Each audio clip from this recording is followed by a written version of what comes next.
around. It felt like Friday yesterday.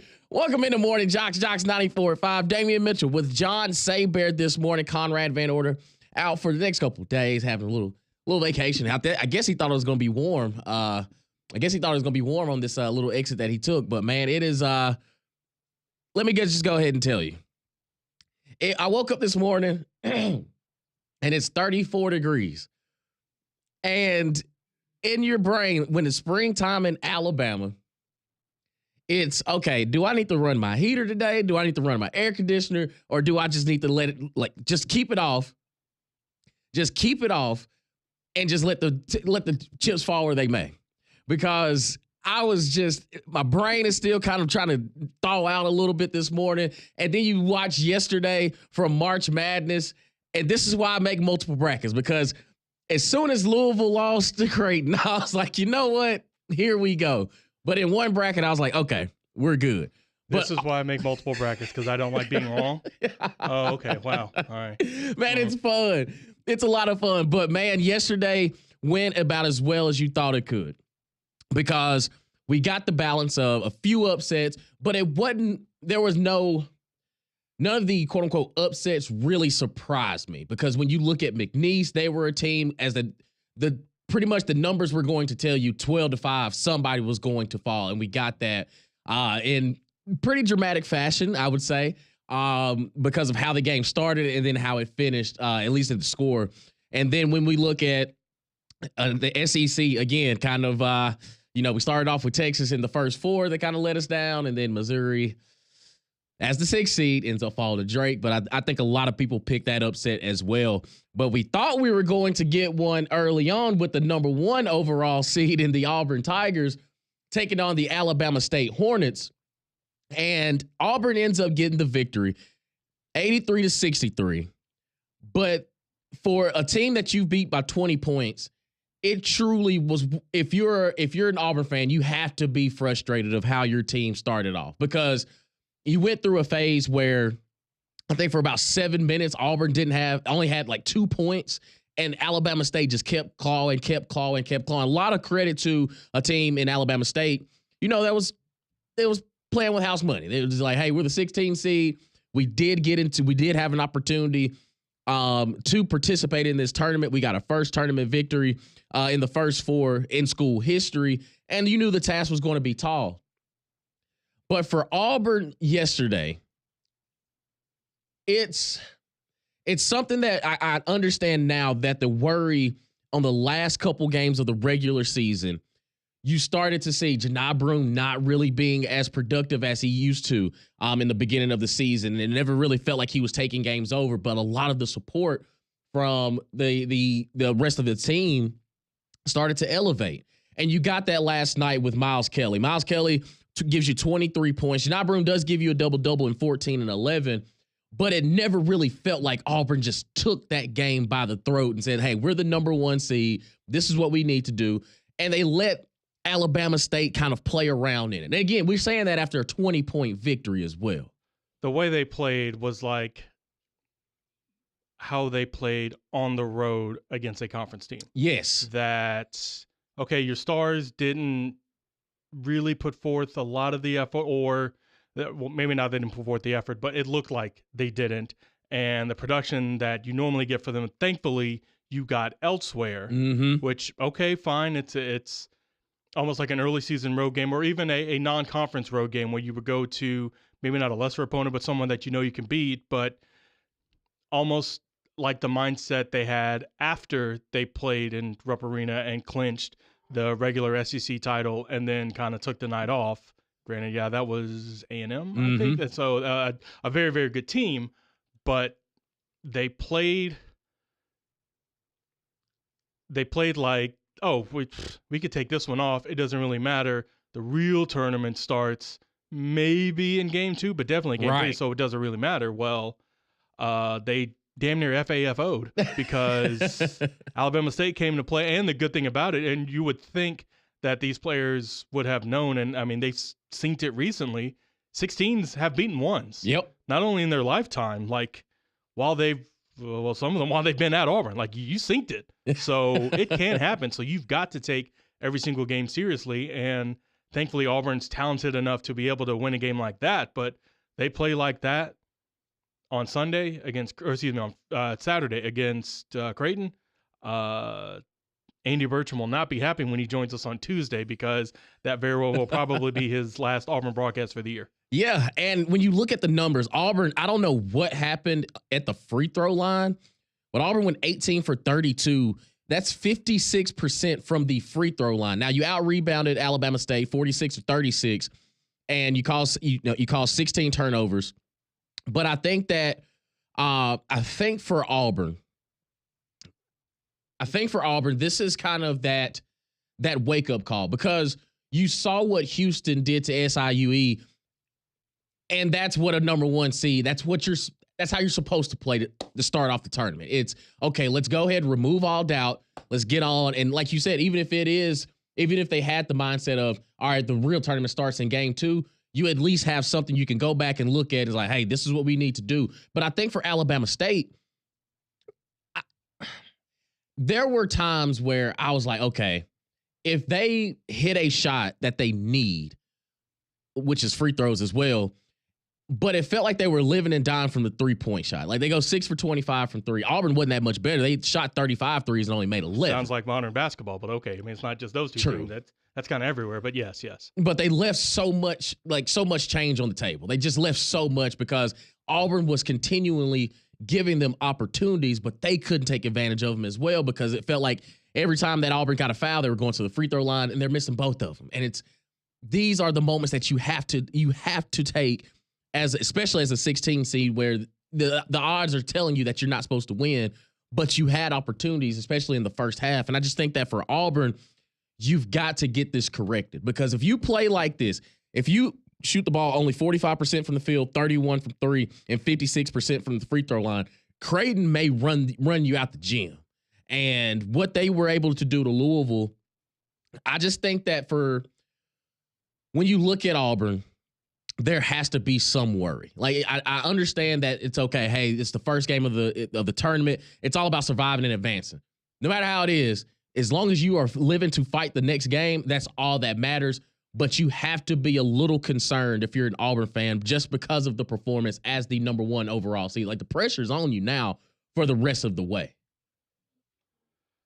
And you would think that's how a team like that would want it. Mm-hmm. Like, hey, like we wanted this pressure. We wanted that. We want to show why we are the number 1 team. And sadly, they had to play this way to get that. But now they can kind of prove to everyone moving forward that, hey, we truly were the best team all year. Mm-hmm.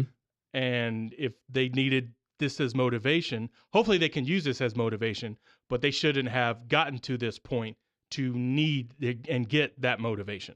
That I do agree with you. And then when you look at just the numbers of the game, Todd Pettiford comes from the bench and gives you 16. Chaney Johnson gives you 13 as well with 7 rebounds. But Janai Broome gives you 14 and 11, 0 for 3 from 3, 4 from 9 at the free throw line. And that has been that's been a struggle for him. If there's any knock on his game, it's the free throw percentage. It's the inconsistency at the free throw line. But the thing is, you kind of expect it in a big man. Like, it's very rare that you see a big man like a Dirk Nowitzki or something that just goes up and it's just an automatic shot. But the way that he plays, he's going to get to the foul line at a higher clip than a lot of other players in college basketball. But he goes 4 from 9 from the free throw line. Dylan Cardwell 1 for 4. Chad Baker-Mazara 2 for 3. Denver Jones 3 for 5. It's just the free throw line. I mean, I'm not gonna sit here and say I'm a basketball expert, but those should be automatic. Like, you should have the highest percentage. Like, you should never shoot 56% from the free throw line. Like, that's just you're leaving. So 18 for 32, you're leaving 14 points just out there because of it's just you, the basketball, and the rim. There's nobody else. I mean, it's just everybody's right there.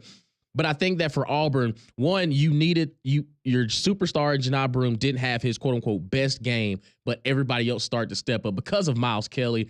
He goes 8 for 16, 7 for 15 from the three-point line. He was the engine that kept that thing going because there were spells where it's like, where is Auburn going to initiate points? Where are they going to get points from? And it came from Miles Kelly. But I think that, hey, this is what the NCAA tournament presents you. Imagine, again, we're having a conversation and Auburn beat Alabama State by 20 points. And it was probably the ugliest 20-point victory that you probably could have in college basketball.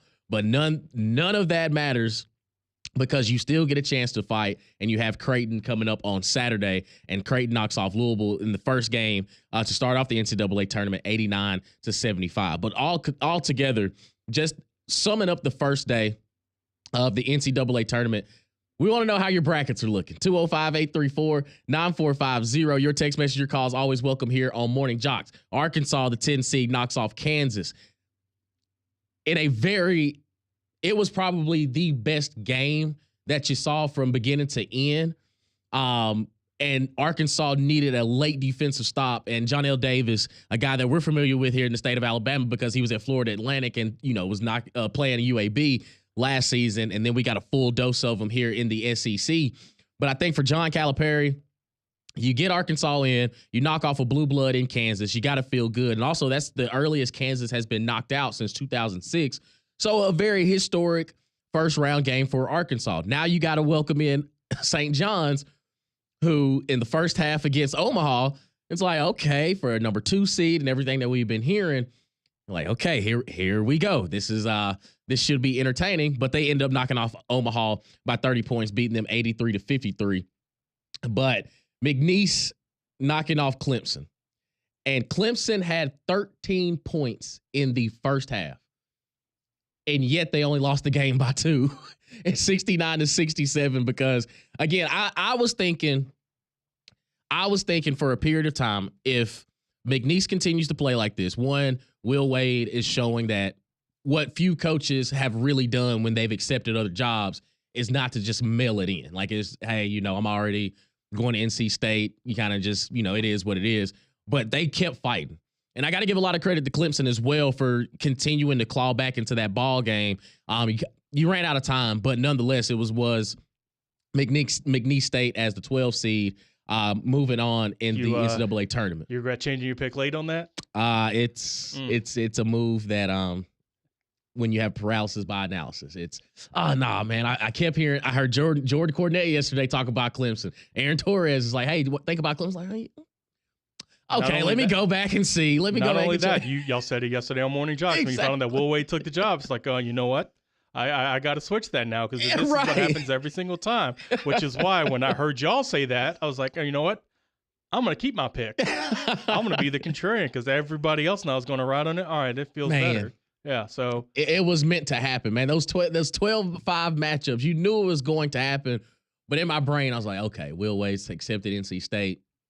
He ain't gonna be as dialed in as he once was, and then they pull off the upset. But altogether, the problem was, did you see the walk up? Did you see the beginning? Oh yeah. Oh, when you knew it was over. Yeah, NBA YoungBoy is being played, I'm like, okay, this is that generation. It's too late. Yeah, it's like, okay, I already lost. Hope Clemson knows. Yesterday, not bad.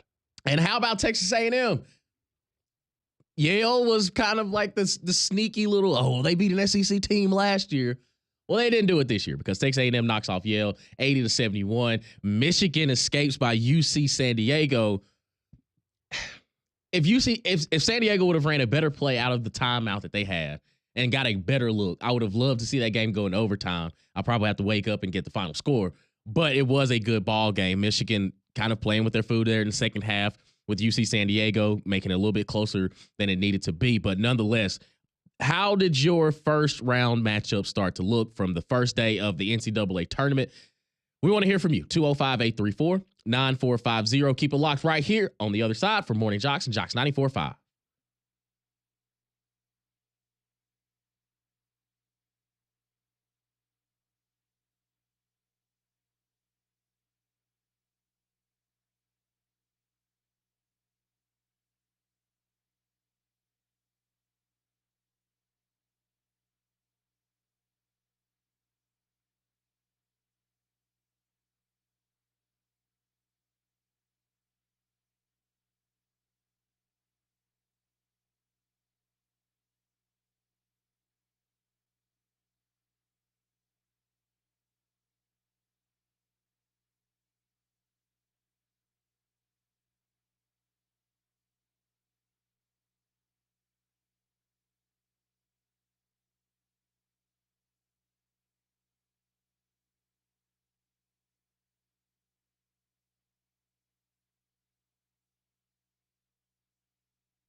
6:19 here on Morning JOX, JOX 94.5. Damian Mitchell, John Saybear here with you, recapping what we saw opening day of the NCAA tournament. Well, technically, you'd say Tuesday and Wednesday were the first 2 days, but we're talking about when you could, at 11 o'clock a.m. till 11 o'clock p.m. was nothing but basketball. No, it absolutely was opening day. Did Major League Baseball have their opening day? True. They haven't had it yet, even though they played regular season games. True. They've had that. How many stores have a grand opening, but that's not the first day they're open? They have a soft, they have those other things, but this is the grand opening. This is opening day of the tournament. I do agree. But officially, this is opening day, so we can dispel with all that right now. Absolutely. Call it that. Hey, I'm with you, brother. I'm with you. Now, since we've gotten the first day out of the way, you do know the times that will be coming up and the matchups that we'll be seeing on Saturday. John, what do they look like? Absolutely. For those Auburn fans out there, of course, you can listen to that right here on JOX 94.5. Coverage for that should start around 5:30 Eastern, or 5:30 Central, because at 6:10 is when that game against Creighton will get underway. If you're at home and want to watch the game, that will be on TBS and True TV. So here's your slate for Saturday. At 11:10, CBS, McNeese, and Purdue, followed after that by Arkansas and St. John's. That will also be on CBS. That start time for Arkansas St. John's, it's in the same region, so 30 minutes after the other one concludes, around 1:40 to something around that. But then everything else will get going in the evening. CBS, 4:15, Michigan, Texas A&M. On TNT about an hour later at 5:10, Drake will take on whoever wins today, UNC Wilmington or Texas Tech. So, hey, Drake, looks like you're playing after halftime now, so that's a pretty good. TBS and True TV, 6:10 p.m., Auburn and Texas A&M. Again, if you're out and about, you can listen right here on JOX 94.5. That coverage will start around 5:30 p.m. At approximately 6:45 p.m., because this was the second game of the Denver opening region, BYU and Wisconsin, around 6:45. About an hour after that, around 7:40, TNT, Gonzaga, and Houston. And then your late night game, UCLA, Tennessee, around 8:40 p.m. That will follow Creighton and Auburn on TBS and True TV. All right, got it set for today as well. Alabama gets things started off at about 11:45 on True TV. But the first game will be the 8-9 matchup with Mississippi State and Baylor. That game coming up to start things off in NCAA Day 2, NCAA Tournament Day 2. And we're getting some reaction here on the JOX text line and phone lines, 205-834-9450. How did your bracket look after the first day? Michael texted in. He says, I actually missed 2, Missouri and Utah State. So you know what that means. I'm going to get slaughtered today. My 7-year-old son, Matthew, missed only 3 and got Drake right. Hey, so these kids know, man. Oh. So you're saying A minor got it correct? All right, that's cool. Some jokes just write themselves, man. Cody texted in. He says, man, I already hate my bracket. I already hate Will Wade for screwing up my bracket. I picked them last year and lost. I picked against them this year and lose. I had UC San Diego over Michigan. Lost that one. He said, I hate March Madness. That's the fun part, man. It's always fun. Joseph texted in. He says, I got 13 to 16 right. Missed on Texas A&M, McNeese State, and UCLA. How'd you do, Damien? I guess we have multiples. So, yeah, one of my brackets, I got 14 out of 16. Mm-hmm. Like I said, Louisville, I lost with Louisville. I had them over Creighton and McNeese and Clemson. So, sometimes just go with your gut. Just go with your gut. Nick texted in. He says, morning, guys. Here's my prediction for Auburn this entire tournament. If they don't hit at least 75% of their free throws, they will lose. That is the most critical element right now. He said he missed 1 yesterday, Clemson and McNeese State. That's Nick from North Birmingham. So you can keep those things going. How's your bracket looking after the first day? And if you only got one, stay strong. If you got multiple, it's a marathon, not a sprint. It's a marathon, not a sprint. Let's go to the phone lines, 205-834-9450. Let's go to Bo in Haleyville. Wants to talk about his bracket this morning. What's going on, Bo? What's up, guys? Good morning. I kind of feel like Drake. My bracket feels like Drake does this morning. Just got softly assaulted there. Just kind of, yesterday at work, I think I'm calling in today just because I got assaulted after work. Maybe they'll take this excuse. My bracket was perfect through the morning. Got off work, and then bam, I got hit, guys. Got hit hard last night. I feel like Drake after Kendrick Lamar at the halftime show, guys. Y'all have a good one. But we appreciate you. you. Feel the need to just go to Australia and just be away from people now? Man, I tell you what, though. For everybody that's a little frustrated with the SEC right now. Okay, the Missouri Drake matchup, even when it was announced, everybody kind of looked at it as, okay, Drake plays, I think they at least on the broadcast, they were saying like they were one of the slower paced teams in college basketball. And you kind of saw it yesterday, but they're efficient. Like they're just very efficient. And it felt like Missouri was trying to, it felt like Missouri was playing like Alabama at times where they found themselves down and they started to press. Like they didn't have any sort of operation. It was, okay, I cross half court, next thing you know, I'm chunking up a three. And it's, wait a minute, if you kind of let the offense breathe a little bit and just try to set something up, there's no telling where it could have gone. But I think that for Missouri to have had as bad of a season as they had in 2023 and to flip it around in 2024 and found themselves in the NCAA tournament, it's frustrating. But I think what we saw with Arkansas in their matchup with Kansas, and something that you can have your issues with John Calipari, how he operates, especially when he was at Kentucky, felt like he just kind of got stale. But the one thing the man can do is coach, and he's got talent there at Arkansas, and they're just a scrappy bunch, and they find a way to just get it done. Because you think of what they were doing in the SEC. Yeah, they took Auburn tough. They played Auburn tough. They played Alabama tough. They played a bunch of teams tough in the SEC. But then they had a questionable loss against South Carolina there towards late in the season, and it's, okay, do y'all even want to play in the NCAA tournament? Then Coach Cal comes out and says, we don't really care about the SEC tournament unless we're playing in the final. Well, now they're in the NCAA tournament, and you knock off a blue blood in Kansas. And Kansas already had a struggle in the Big 12 this season, and it didn't really feel like they were one of the more dangerous teams. And I remember the couple days ago when we were talking about it on Monday, when we got the full selection of the brackets, it was, okay, this Arkansas-Kansas matchup doesn't feel like it's an upset if Arkansas were to beat them. It's just, can they do it? And which Arkansas team showed up? And the good Arkansas showed up. And I think that what we're seeing in the SEC, even with Tennessee yesterday knocking off Wofford 77-62, you're seeing the styles in which what made the SEC regular season so good. You're starting to see that. When you see Chaz Lanier, going for 29 points for Tennessee, that's what you need to see. You see Zakai Ziegler. I mean, we've been saying his name for the past 4 years because he's been starting as a freshman and he's making impactful plays.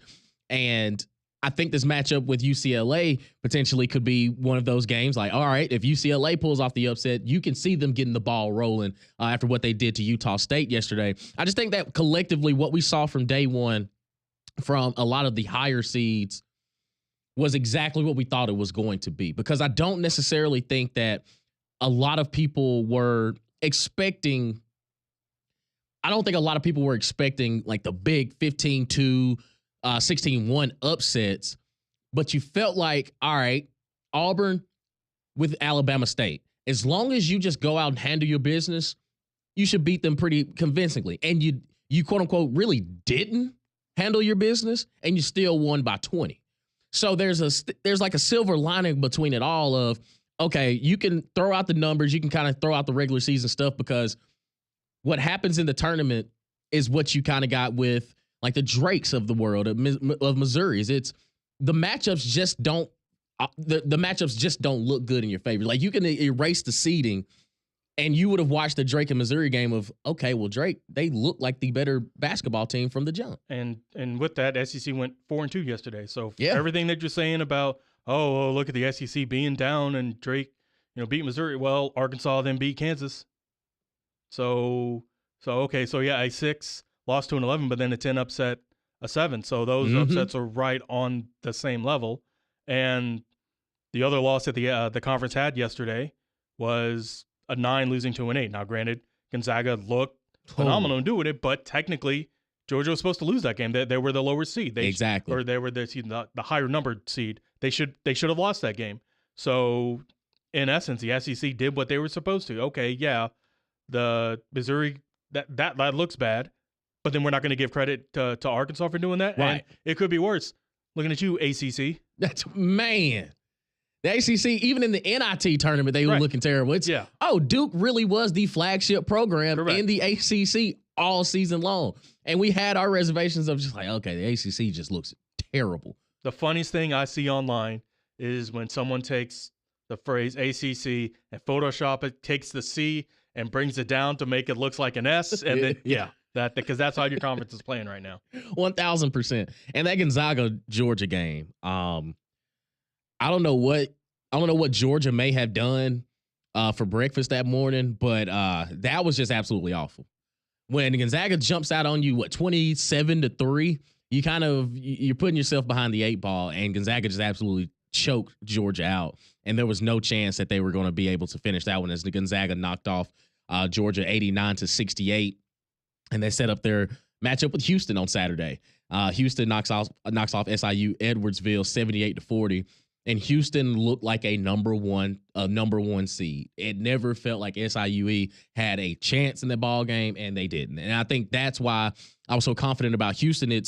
Houston doesn't necessarily have to get into shootouts with teams. Like they play excellent defensively to the point where, okay, if we're stopping you on the defensive side, we can pick our spots and when we get these shots.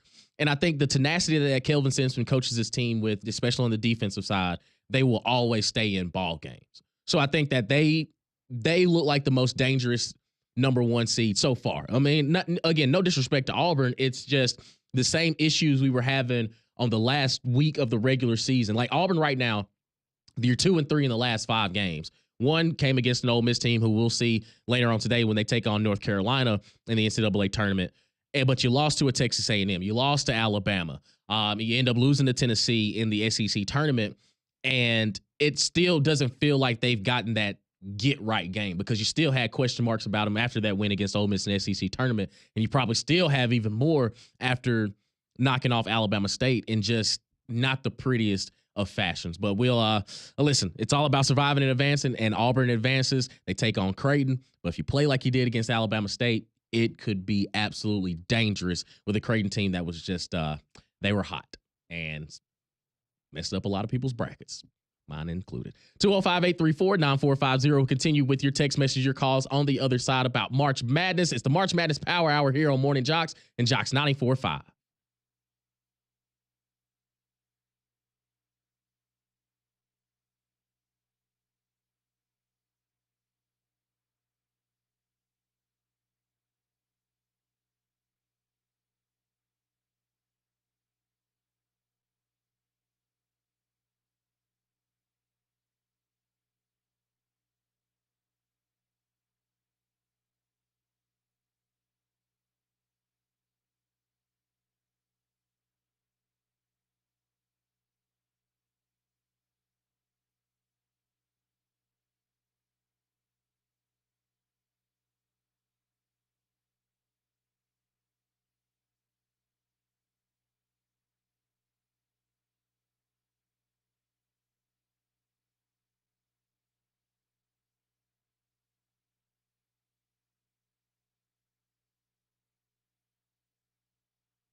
This is Creed. You think you've gotten better, and then But you I know go, it's the most. Yeah, I know. Oh, yeah, yeah. I know it's Take Me. Can you take me high? I know that one. Okay. Yeah. Who doesn't know rock? Me. Welcome back in the Morning Jocks. Jocks 94.5. Damian Mitchell, John Saybear on this March Madness Power Hour. How are your brackets looking after day one? What are you expecting on day two? Of course, we know Alabama hits the floor at about 11:40 this morning on True TV. And for entertainment purposes only, Alabama's a 22.5-point favorite in the NCAA tournament. So you can take that information. I mean, no entertainment purpose. Like, betting's legal. We can talk about it That now. is It's true. fine. Back in the day, we had to say for entertainment purposes, but Landon does prize pick stuff. That is true. Like, you can't look at anything on ESPN or CBS without having the side and the total there. Ain't no entertainment no more. It's part of the fabric of life now. It's cool. Man, if you there's something to that too, because when you had a Texas +5 in the points and that Xavier guy wants to make a dunk there with 1 second left to make it 86-80, it's do with that information as you please. 205-834-9450, getting your reaction to last night. Antoine texting says the only SEC loss in the tournament that hurt is Missouri. They pressed early and often. Texas and Georgia losing shouldn't have surprised anyone. They were the bottom tier SEC. Yeah, I can understand that. Steven texts in and says the only thing he had, I only lost the Clemson game, and I had them going to the Sweet 16 and losing there.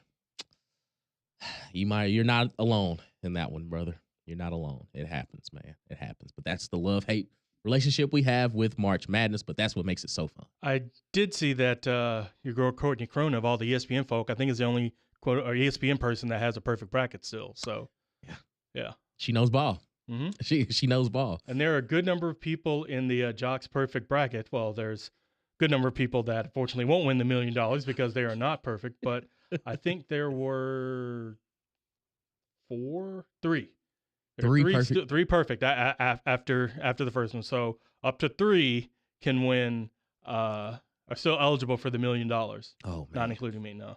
There's Yeah, right. Yeah. I was out of there. I think there are. I was out of there quick. Technically, unless something else screws up, there are 25 that can still win $10,000, maybe. Okay. Because they've technically only missed one. So okay. You got to get at least 60 right, which means 60 is 63. So it's okay. You can afford a loss now, but you kind of can't lay it moving forward. Well, I tell you, March Madness, it happens every single year. Every single year. Fanboy texts in and says, I told you Missouri was a team that could lose early because they can't play on the road. That's a fact. That's an absolute fact. And now they're like they do in the NBA. 1-2-3 Cancun. 205-834-9450. Let's go to the phone lines. Our buddy Edward in Calera wants to talk about some March Morning, Madness. guys. What's happening? What exciting 2 days. I feel nine brackets. Whoa. You said you did how many? 9. Okay, you can't be calling them out there, Mr. No, Multiple. I've only done 3. Like still, but fantasy football is different. Like I can have an Excel spreadsheet of the team. No, but 9 it's brackets. I may allow 2. That's it. No, I was tired. I'm telling you, I spent a lot of time.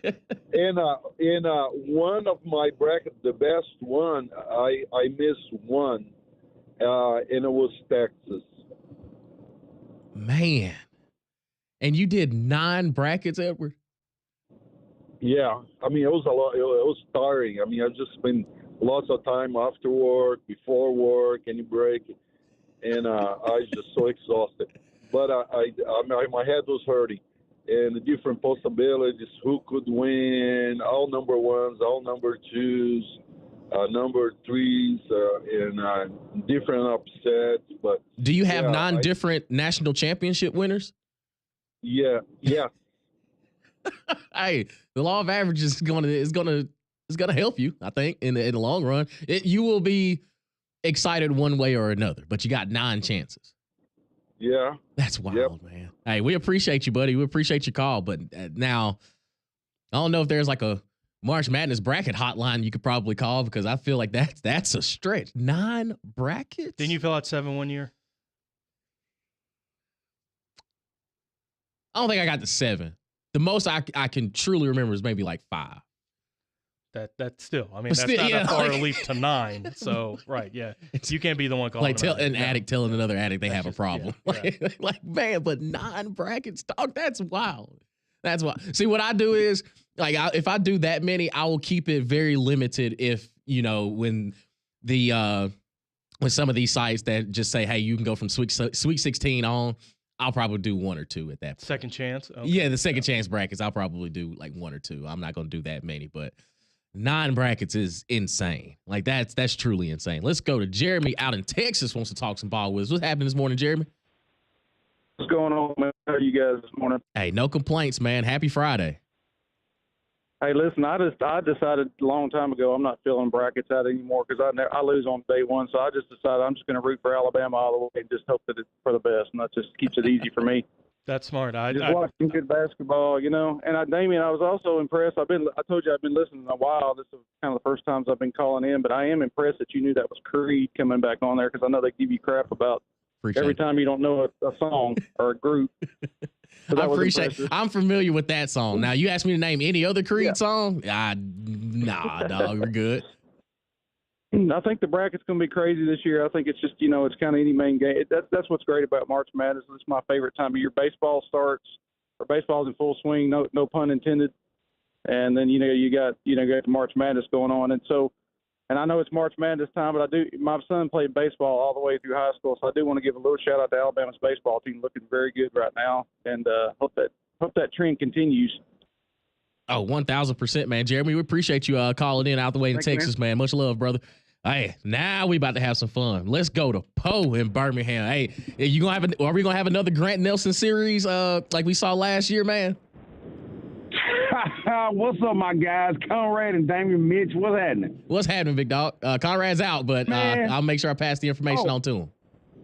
Oh, okay. Hey, man, no, man, my thing is, I'm going to tell you what happened, man. You like me, but I did pick Creighton because I was telling people, man, one guy in the barbershop yesterday was saying that his bracket was buzzing. I knew what he was saying. He picked Creighton to beat Louisville, but I was telling people to watch them Big East teams because they good. And Clemson, man, my son picked McNeese. Clemson, man, surprised, because I told my son, I was like, man, Clemson didn't play like this during the regular season because I be watching it. They really got me, man. That's who got me really was Clemson, man. And I think I had Clemson going 2 rounds, dude. So, yeah, I'm with you. I had him in the Sweet 16.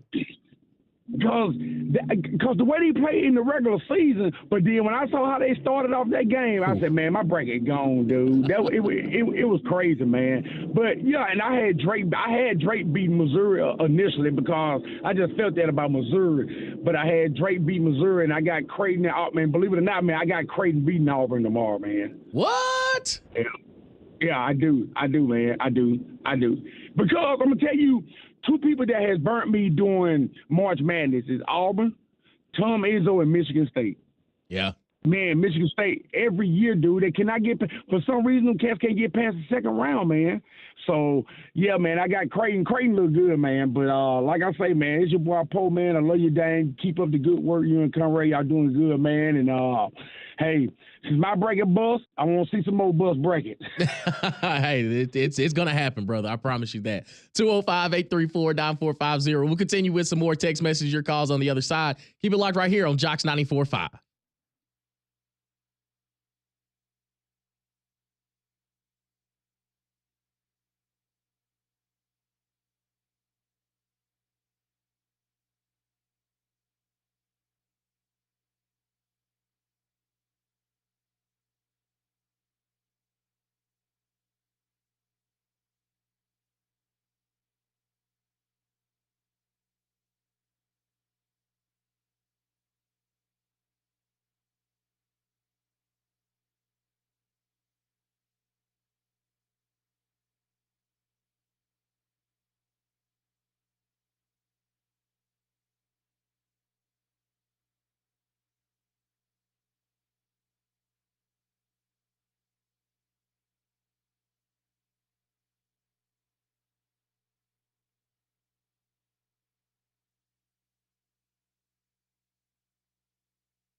6:50 here on Morning JOX, JOX 94.5. Damian Mitchell, John Saybear here with you for a few more moments as we get you set for McElroy and Kublik in the morning coming up at the top of the hour. And of course, we know Auburn gets the win over Alabama State, 83-63. We also have some other in-state teams getting ready to tip off today. Of course, Alabama taking on Robert Morris at about 11:40, 11:45, somewhere around there. That game will be on True TV. And what time is Troy? Yes, and the evening cap tonight, this evening with Kentucky and Troy, a 3:14 matchup. That game at 6:10 on CBS. So we still get some teams here in the state of Alabama getting ready to compete. And I think for Alabama, with no Grant, I say no Grant Nelson, but if Grant Nelson isn't at 100%, you need your superstars. You need your superstar in Mark Sears to truly take this game over.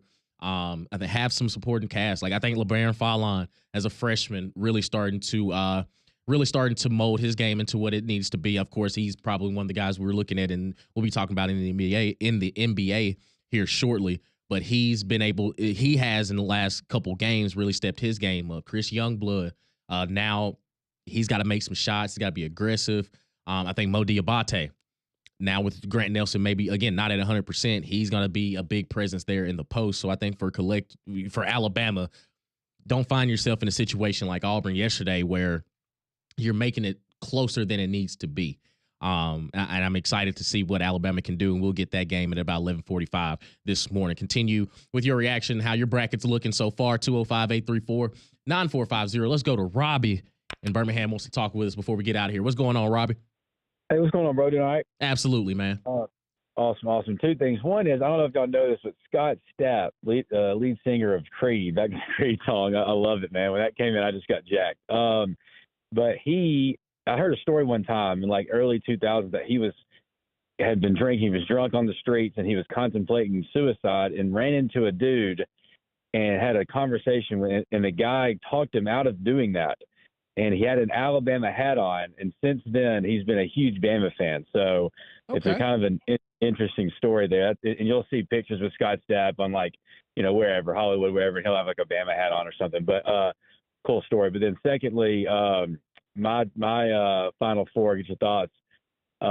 Duke, Auburn, Houston, and St. John's. I really love the Pitino story. They got to get through Florida, obviously, but just really enjoying that story. Yeah, I think it's fine, man. The thing about St. John's, at least early on in the game when Omaha jumped out on them, it was okay. Everything is riding on this. I have St. John's in my national championship game. I have them losing to Houston, but they turned it around. And also now with the matchup you're getting with Coach Cal and Rick Pitino, imagine, 10, 15 years ago, you're saying, hey, Rick Pitino and Coach Cal are going to match up in the NCAA tournament. Oh, is it for a national title? Is it for the Final Four? No, it's the second round of the NCAA tournament with Arkansas and St. John's. People would have looked at you crazy. Like, huh? Like, didn't they used to battle at Kentucky and Louisville? Yeah, but some things happened along the way, especially for Rick Pitino. But he got himself back in good favor with the NCAA, and he's taken Iona to the NCAA tournament, got those guys right. It's now taking St. John's, who a team that nobody really kind of considered during the regular season, and then as the season started to go on, they knock off UConn in the regular season. Like, oh, Ricky P still got it. Like, okay, he's still got it. But I think that it should be an exciting matchup between Arkansas and St. John's, man. There's a potential that St. John's can see another SEC team in Florida for the Elite Eight and chance to go to the Final Four. I have St. John's in my Final Four. I had Arizona coming out as well, not Duke, but I did have Houston and Auburn as well. So I think that's a fine Final Four, man. And after day one and what I expect to see later on today, I'm not even confident that they'll get in because I'm telling you, man, that's the thing about March Madness is you feel like a genius when you're filling out one, if not multiple brackets, and you're like, okay, we'll just see how it goes. And sure enough, before the white clock can get cold for you at 1 o'clock, you already know one of your teams is gone. At least that's how I felt yesterday with Louisville fall to Creighton. But it is what it is. We have some fun. We have some fun in March Madness, and it's just keep on going. And again, it gets started up today with SEC flavor as Baylor and Mississippi State start things off in the first game of day 2, the first round matchups that we'll see. And just buckle up. It's an exciting weekend. This is I'm with Greg McElroy. This is the most exciting time in sports because from Thursday to Sunday, you are dialed in. You're locked in from the time you wake up and get grooving. When they have a boss button on the NCAA website so you don't get in trouble at work, I'm telling you, man, it's fun. This is what we're here for. But again, Alabama hits the floor later on today, so we'll be excited to see what another team can do, and also the Troy Trojans. So keep it locked right here on JOX 94.5 for all your March Madness coverage. McElroy and Kublik in the morning. Those guys are next.